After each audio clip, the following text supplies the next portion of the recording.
और पंजाब के क्षेत्र में रहे, जिसका नाम था सप्त सैंधव प्रदेश। बोलो कौन प्रदेश? सप्त सैंधव प्रदेश। इसका नाम सप्त सैंधव प्रदेश इसलिए रहा क्योंकि यहां सिंधु सरस्वती, सिंधु नदी और सरस्वती नदी, इसे हम वैदिक पीरियड कहते हैं। कौन पीरियड बाबू आपका? वैदिक पीरियड। वैदिक पीरियड या वैदिक सभ्यता की बात कहा जाती है। वैदिक सभ्यता की समय काल अगर आपसे पूछा जाए तो इसकी समय काल होती है 1500 ईसा पूर्व से लेके 600 ईसा पूर्व तक। 1500 से कहां तक बाबू? 600 ईसा पूर्व तक। किस काल के? वैदिक काल के। बोलो कहां से कहां तक? 1500 से लेके 600 ईसा पूर्व तक के काल को हम वैदिक काल कहते हैं। वैदिक काल की अगर बात किया जाए तो अगर पूछ रहे कि वैदिक काल की जानकारी हमें कहां से मिली है, तो वैदिक काल की जानकारी जो हमें है एक ग्रंथ से मिला है। एक ग्रंथ मतलब लिखा गया ग्रंथ से मिला है, जिस ग्रंथ का नाम है वेद। क्या नाम है बाबू आपका? वेद। वेद। वेद की रचना किसने किया था? आर्य लोग। अब लग रहा है आर्य कौन थे, तो फिर रुकिएगा, हम आर्य कौन थे भी समझाएंगे, पर इतना बात समझना है कि वेद की रचना किसने किया था? आर्य। आर्य। वेद की बात किया जाए तो वेद 4 थे। वेद कितने थे? 4। वेद आपकी 4 थे। एक का नाम है ऋग्वेद। बोलो क्या नाम बाबू? ऋग्वेद। ऋग्वेद। एक का नाम है यजुर्वेद। यजुर्वेद। और एक का नाम है सामवेद। सामवेद नाम है। और एक का नाम है अथर्ववेद। अथर्ववेद। तो बोलो वेद कितना हो गया? 4। कौन कौन? ऋग्वेद, यजुर्वेद, सामवेद, अथर्ववेद। फिर से बोलो वेद कितना हो गया? कौन कौन? ऋग्वेद, यजुर्वेद, सामवेद और अथर्ववेद। यही वेद जो आपका है 4। अगर कहेगा सबसे प्राचीनतम वेद, तो सबसे प्राचीन वेद पुराना वेद कहेगा तो वह कौन वेद है? ऋग्वेद। और सबसे नया वेद कहेगा, सबसे नया वेद कहेगा तो वह आपकी कौन से वेद है? अथर्ववेद। तो अथर्ववेद जो है वह सबसे नया वेद है। अथर्ववेद जो है वो सबसे क्या है बाबू? नया वेद। और ऋग्वेद जो है यह सबसे प्राचीन या सबसे कौन वेद है? पुराना वेद। सबसे पुराना वेद कौन वेद हो जाएगा आपका? ऋग्वेद। वेद को भली भांति समझने के लिए एक वेदांग आया है। बोलो क्या आया है? वेदांग। और वेदांग की रचना जो है, वेदांग की जो कहानी है, इसकी संख्या कितना होती है? 6। तो अगर आपसे पूछा जाए कि वेदांग की संख्या कितनी होती है? 6। किसी संख्या बाबू? वेदांग। तो वेदांग की संख्या जो है वो आपका कितने होते हैं? 6 होते हैं।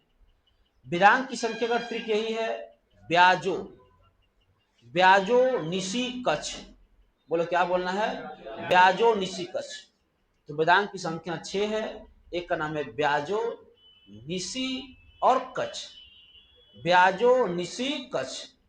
व से हो जाएगा व्याकरण। व से क्या हो जाएगा? व्याकरण हो जाएगा। व्याकरण हो जाएगा। ज से हो जाएगा ज्योतिष। ज से क्या हो जाएगा? ज्योतिष हो जाएगा। व्याकरण, ज्योतिष। नी से है निरुक्त। नी से क्या है? निरुक्त है। निरुक्त है। सी से है शिक्षा। निरुक्त के बाद क्या है बाबू? शिक्षा। क से है कल्प। क से है कल्प। और छ से है क्षण। छ से है क्षण। ब्याजो निशी कच्छ। बोलो क्या बोलना है? ब्याजो निशी कच्छ। व्याकरण, ज्योतिष, निरुक्त, शिक्षा, कल्प, छंद। फिर से बोलो, व्याकरण, ज्योतिष, निरुक्त, शिक्षा, कल्प, छंद।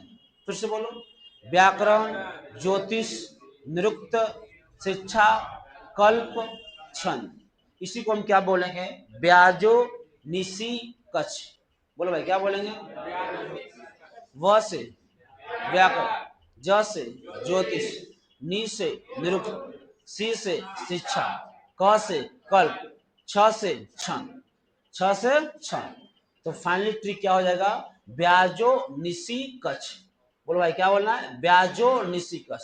बोलो व से क्या है? व्याकरण, व से क्या है? व्याकरण, ज से ज्योतिष, नी से निरुक्त, सी से शिक्षा, क से कल्प, छ से छंद।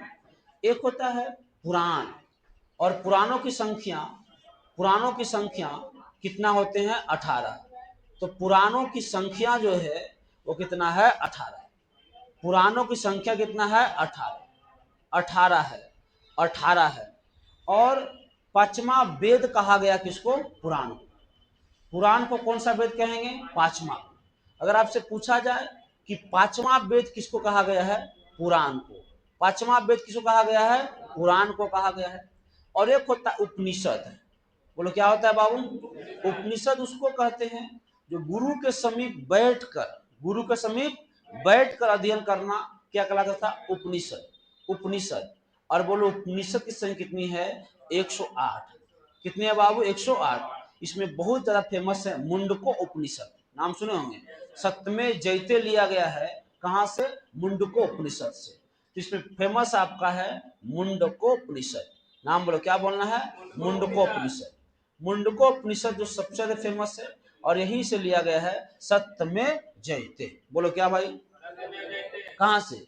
मुंडको। आर्य जो है वह एक जाति सूचक शब्द है, और आर की अगर हम बात करते हैं तो आर इधर आपके उज्बेकिस्तान, तजाकिस्तान, किर्गिस्तान ऐसे 5 है, उसे कहा गया मध्य एशिया, सेंट्रल एशिया।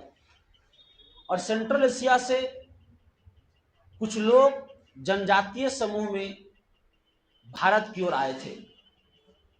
और भारत की ओर जब आए थे इन लोग, और यह बात की जानकारी हमें मैक्स मुलर ने दिया है। बहुत लोग दिया है लेकिन सबसे ज्यादा सर्वमान्य मत किसका है? Max Muller. और इस प्रकार से इधर आए और पंजाब के क्षेत्र में रहे, जिसका नाम था सप्त सैंधव प्रदेश। बोलो कौन प्रदेश? सप्त सैंधव प्रदेश।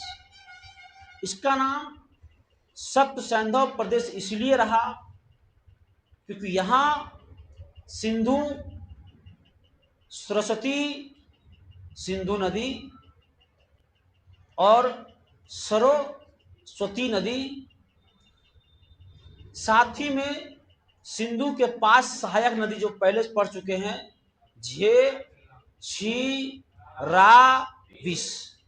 झे, छी, रा, विश। बोलो क्या क्या? झे, छी, रा, विश। झे से होता है झेलम, जैसे बाबू झेलम। ची से चिनाब, ची से चिनाब। रा से राबी, रा से राबी। ब से ब्यास, ब से ब्यास। स से सतलज। झे, ची, राबिस। झेलम, चिनाब, राबी, ब्यास, सतलज। एक बार बोलो, झेलम, चिनाब, राबी, ब्यास, सतलज। फिर से बोलो, झे, छी, राबिस। 5 गो ही, एगो सिंधु, एगो सरस्वती। तो 5 2 7। 7 नदी पंजाब के क्षेत्र को इसलिए कहा गया सप्त सैंधव प्रदेश। और जो उधर से आया था मध्य एशिया से, कहां से लोग आए थे? मध्य एशिया से लोग आए और भारत में यह एरिया में बस गए। इसी को आपका मैक्स मुलर ने क्या नाम दिया? आर्य। क्या नाम दिया? आर्य। और जो भारत में पहले से जनजाति लोग थे, भारत में पहले से जो लोग रह रहे थे, उसका नाम क्या था? अनार। उसे क्या कहा गया? अनार। तो आर्य लोग, यही लोग आए थे, और यही लोग जो है किसकी रचना किया था? वेद का। किसने रचना किया था? वेद का। और यह संस्कृत भाषा जानते थे। बोलो कौन भाषा? संस्कृत भाषा जानते थे। यह जो लोग थे वह संस्कृत भाषा की अच्छा जानकार थे और संस्कृत भाषा को जानते थे और यही भारत में संस्कृत भाषा को प्रचार किए। गौतम राहुगढ़ थे, कई ऋषि मुनि थे। इन लोगों ने आपकी उत्तर भारत और दक्षिणी भारत में संस्कृत भाषा का प्रचार किए। इसीलिए लोग कहा कि हम आर्य हैं। आर्य जो है एक जाति सूचक शब्द है जिसका अर्थ होता है श्रेष्ठ। क्या होता है? या उच्च। अपने आप को उच्च कोटि के बताएं और जो भारत में पहले से थे उनको निम्न कोटि के बताएं। बोलो बाबू, अपने आप कौन कोटि को? और जो भारत में पहले से तुमको कौन कोटि बताया? निम्न कोटि। इसी को क्या कहा गया? आर्य। बोलो क्या कहा गया? आर्य। कौन क्षेत्र में? वो शूद्र था। क्या था आपका? शूद्र। शूद्र मतलब गरीब लोग। शूद्र मतलब गरीब लोग। शूद्र मतलब गरीब लोग, किसान लोग, मजदूर लोग। तो आप बताइए कि आज भी सबसे ज्यादा जनसंख्या किसका है? शूद्र लोग का, गरीब लोग का, किसान लोग का। तो वहां भी सबसे ज्यादा जनसंख्या कहां थे? शूद्र, गरीब और किसान लोग। उसके बाद क्या थे आपका? वैश्य। वैश्य, वैश्य का मतलब होता है व्यापार लोग। क्या बात? वैश्य का मतलब क्या होता है? व्यापार। इससे इनकी जनसंख्या थोड़ा क्या था? ज्यादा, कम था। उसके बाद होता है क्षत्रिय। बोलो क्या बाबू? रक्षा करने वाले। इनकी जनसंख्या में क्या है आपका? कम था। और सबसे ऊपर में था आपका ब्रह्मा। बोलो कौन लोग बाबू? आपका ब्रह्मण। और उसके ऊपर भगवान थे। तो इस पिरामिड यही बता रहा है कि सबसे कम जनसंख्या, उससे ज्यादा, उससे ज्यादा, उससे ज्यादा, इनकी जनसंख्या ज्यादा, पर गरीब तो ही होंगे। इससे इससे थोड़ा बढ़िया वैश्य, थोड़ा बढ़िया वैश्य, क्षत्रिय और सबसे बढ़िया ब्राह्मण। तो ये आपके ऋग वैदिक काल की समाज कितने में बढ़ गया? शूद्र, वैश्य, क्षत्रिय, 600। कौन काल का? वैदिक काल। कब से कब? कौन काल का? वैदिक काल। वैदिक काल को दो वर्गों में बांटा गया है। एक का नाम है ऋग वैदिक काल। एक का नाम क्या है? ऋग वैदिक काल। एक का नाम है ऋग वैदिक काल। नाम बोलो कौन काल बाबू? ऋग वैदिक काल। और ऋग वैदिक काल की बात, एक का नाम है उत्तर वैदिक काल। बोलो पहला का नाम ऋग वैदिक काल, दूसरा का नाम उत्तर वैदिक। ऋग वैदिक काल का समय काल है 1500 से लेके 1000 ईसा पूर्व। 1500 से लेके 1000 ईसा पूर्व तक किसकी समय काल है? ऋग वैदिक काल। ऋग वैदिक काल के बाद है उत्तर वैदिक काल। बोलो कौन वैदिक काल? उत्तर वैदिक काल। और उत्तर वैदिक काल का अगर समय काल की हम बात किया जाए तो 1000 ईस्वी से लेके 600 ईसा पूर्व तक। 1000 ईसा पूर्व कहां तक बाबू? आपका 600 ईसा पूर्व। कौन का? उत्तर वैदिक। ऋग वैदिक काल में जीवन घुमंतु था। लोग पशु का ही मेन मानते थे। मुख्य व्यवसाय क्या था आपका? पशु था। सेकेंड में कृषि था। आज जानवर लेके यहां तक कल वहां जीवन अस्थायी था। जीवन क्या था आपका? अस्थायी था। किस काल में? ऋग वैदिक काल में। ऋग वैदिक काल की जानकारियां हमें ऋग्वेद नामक ग्रंथ से मिला है। अगर कहेगा ऋग वैदिक काल की जानकारियां हमें कहां से मिला है, तो ऋग वैदिक काल की जानकारियां जो हमें है वह ऋग्वेद नामक ग्रंथ से मिला है। बोलो कौन ग्रंथ से बाबू? ऋग्वेद नामक ग्रंथ से। किसकी जानकारी मिला है? ऋग्वेद। ऋग वैदिक काल की जानकारी कहां से? ऋग्वेद नामक ग्रंथ से। ऋग वैदिक काल जानकारी कहां से? ऋग्वेद नामक ग्रंथ से। ऋग वैदिक काल की क्या मिली है? जानकारी। ऋग वैदिक काल की क्या मिली है? जानकारी। कौन ग्रंथ से? बोलो कौन ग्रंथ से? ऋग्वेद नामक ग्रंथ से। किसकी जानकारी बाबू? ऋग वैदिक काल। ऋग वैदिक काल की जानकारी कहां से मिला है? ऋग्वेद नामक ग्रंथ से। बोलो कौन ग्रंथ से? किसकी जानकारी? कौन ग्रंथ से? कौन जानकारी? तो ऋग वैदिक काल की जानकारी कहां से? ऋग्वेद। ऋग्वेद नामक ग्रंथ से ऋग वैदिक काल की क्या मिली है? जानकारी। समय काल कब से कब है? 1500 से लेकर 1000 ईसा पूर्व। ऋग वैदिक काल समाज की जो सबसे छोटी इकाई थी, समाज की सबसे छोटी इकाई थी, कौन काल में? ऋग वैदिक काल में। उसे आपका गांव कहा गया। बोलो क्या कहा गया? गांव। गांव ने कहा गया हो। परिवार उसके उससे छोटा जो था उसको क्या कहा गया? परिवार। अब सुनो ध्यान से, आप अकेले हैं तो कोई मतलब नहीं है, आपकी शादी हो गए, आपकी पत्नी हो गए, बाल बच्चे, मम्मी पापा हो गए, तब आप क्या कहलाएं? एक परिवार कहलाएं। क्या कहलाएं? परिवार। परिवार। और परिवार का जो प्रधान था, जो परिवार का प्रधान होता है, उसे कहा जाएगा मुखिया। क्या कहा जाएगा? मुखिया। कई परिवार मिलता है, कई क्या मिलता है? परिवार मिलता है।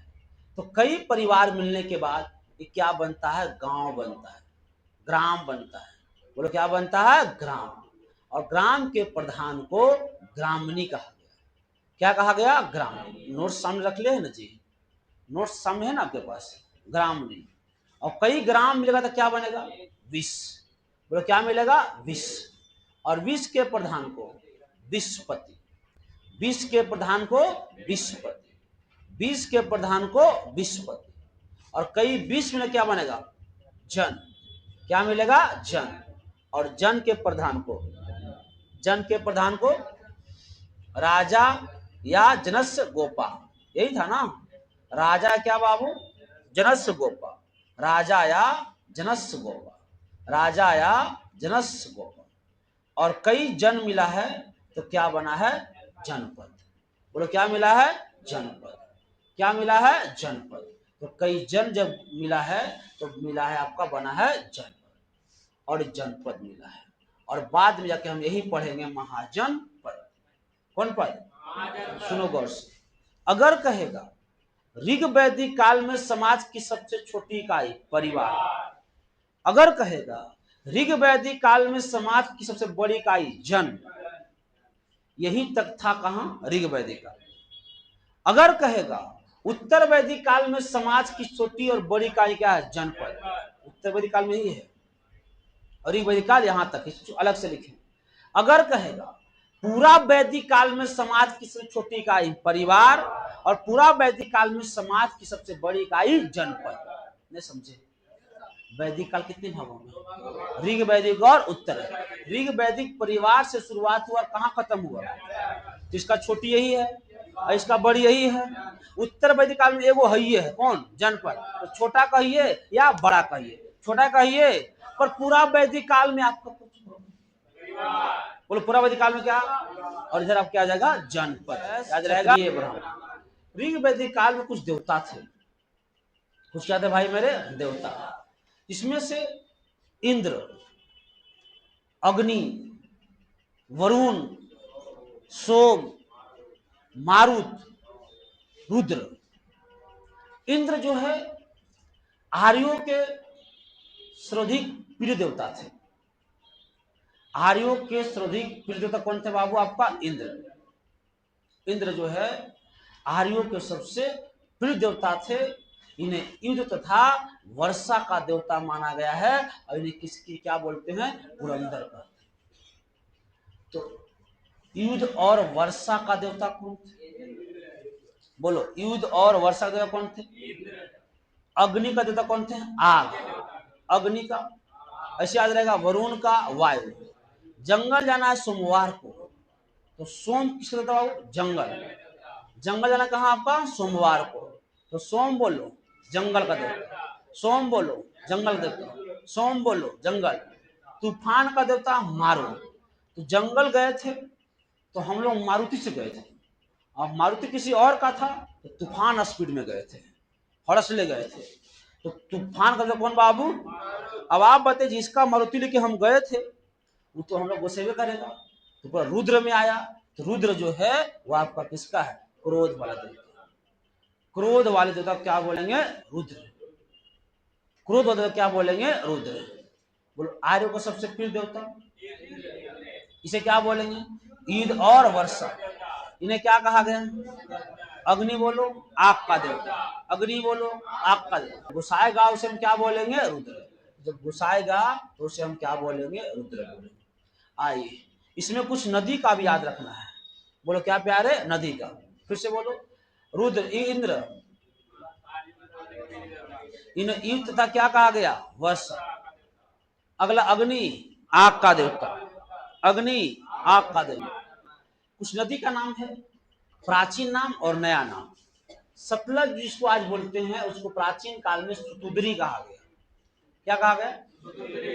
जिसको चिनाब कहते हैं उसको प्राचीन काल में अस्किनी कहा गया। जिसको आप व्यास कहते हो क्या कहा गया? याद करना, विपाशा बसु व्यास थे पहले। क्या थे आपका? और आस्कत करिएगा तो बाद में चिंता होवे करेगा। तो अस्किनी किसका बाबू? चिनाब। कुब्बा, काबुल। सदानीरा, गंडक। सदानीरा, गंडक। सुवस्तु, स्वात। पुरुषनी, रावी। तो रावी को शादी हुआ है तो पुरुष्टि है, तो क्या बोलना है? पुरुषनी। क्या बोलना है? और ज्यादा फोन फान पर बिजी रहिएगा तो बाद में झेलवे करिएगा। तो वितस्ता किसका? झेलम। बोलो क्या बाबू? वितस्ता। सरस्वती का आपका क्या? घग्गर। याद करना, सरस्वती पूजा घर घर होता है कि नहीं हो? तो घग्गर। बोलो क्या बोलना है? घग्गर। सरस्वती बोलो घग्गर। क्रीमू, कुरब। क्रीमू बोलो। तो सतलज, सुतुद्री। सतलज, सतलज, चिनाब, चिनाब, व्यास, व्यास, काबुल, काबुल, गंडक, गंडक, स्वात, स्वास्त, रावी, रावी, झेलम, झेलम, घग्गर, उरम, क्रीम। उरम क्या है आपका? क्रीम। चलिए, वेद और उपनिषद को पढ़ने के लिए कितना ऋषि मुनि है? इसे क्या कहा गया? षड दर्शन। वेद उपनिषद पढ़ के ऋषि मुनियों ने किताब लिखा, उसे क्या बोला गया? षड दर्शन। सांख्य दर्शन कपिल, न्याय दर्शन गौतम, योग दर्शन पतंजलि, योग दर्शन पतंजलि, वैशेषिक दर्शन कनाद, उत्तर मीमांसा वादरायण, पूर्व मीमांसा जैमिनी। उत्तर मीमांसा वादरायण, पूर्व मीमांसा जैमिनी। उत्तर मीमांसा वादरायण, पूर्व मीमांसा। बोलो सांख्य दर्शन, सांख्य दर्शन, न्याय दर्शन गौतम, न्याय दर्शन, न्याय दर्शन, योग दर्शन, योग दर्शन, वैशेषिक दर्शन, उत्तर मीमांसा वादरायण, पूर्व मीमांसा। क्या हो जाएगा आपका?